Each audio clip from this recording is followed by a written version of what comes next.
Europe 1, circuit court. Jusqu'à 14h, circuit court avec Maxime Pas jusqu'à Switek. 16h. Oui, c'est ça, j'avais envie. Mais j'avais envie que ça continue longtemps. Maxime Switek et Anne Le Gall. Le portrait.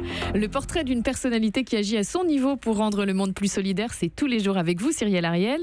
Aujourd'hui, vous nous présentez Nicolas Huchet qui crée des prothèses avec des imprimantes 3D. Lui-même, d'ailleurs, a une main bionique. Eh bien oui, Nicolas Huchet, 34 ans, a perdu sa main quand il en avait 18 lors d'un accident de travail en tant qu'ouvrier dans une usine de métallurgie à Rennes. Et comme il ne pouvait pas s'offrir une main mécanique, car comme il dit, elle coûte un bras, entre 10 et 50 000 euros, il a décidé d'en fabriquer avec des imprimantes 3D qui coûtent environ entre 300 et 500 euros, donc beaucoup moins cher.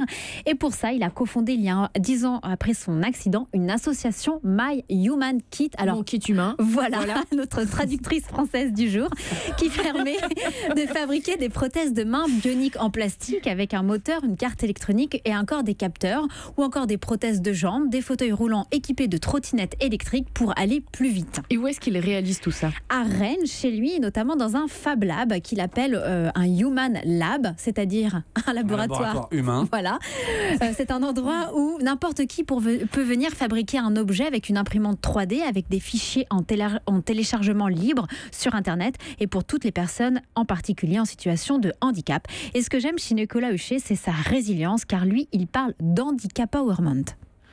Un exemple d'handicap-empowerment, c'est par exemple, moi j'ai eu mon accident, je me retrouve regreffé de ma main à l'hôpital, et puis là je découvre que en fait, mon rêve était de jouer de la batterie, et qu'en fait mon rêve s'envole, parce que je viens de perdre une main. Et là en même temps je réalise que je suis vivant, voilà, et que à part ma volonté, il n'y a rien qui me retient d'essayer, quoi. Même si c'est trop tard, parce que de toute façon j'ai perdu une main. Et c'est de là que je décide de le faire. Je sais, c'est idiot, c'est ma façon de fonctionner, quoi. Aujourd'hui, Cyrielle, son association, elle marche.